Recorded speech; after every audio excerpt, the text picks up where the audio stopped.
V180's word for today. Helping you live different every day.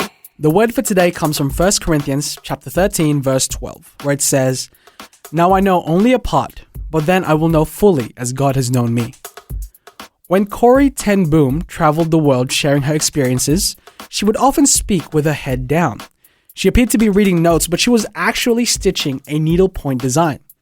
When she would finish telling her story of the atrocities she suffered from the Nazis, she would reveal the needlepoint she had been working on. She would first show the backside, which was just a tangle of colored threads with no distinct pattern. And she would say, "That's how we see our lives. Sometimes it makes no sense." Then she would flip the needlepoint over to unveil the finished side. And she would say, "This is how God views your life. And someday, we will have the privilege of seeing it from his point of view."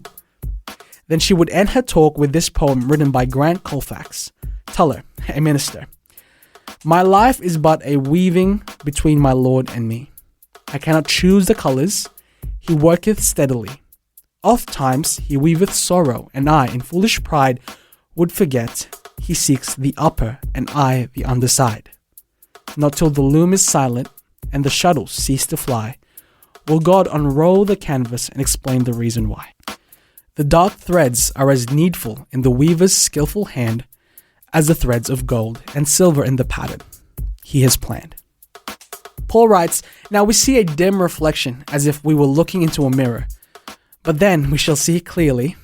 Now I know only a part, but then I will know fully as God has known me." This has been your word for today.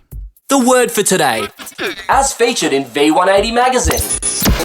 Subscribe today at v180.org.au. V180. V180.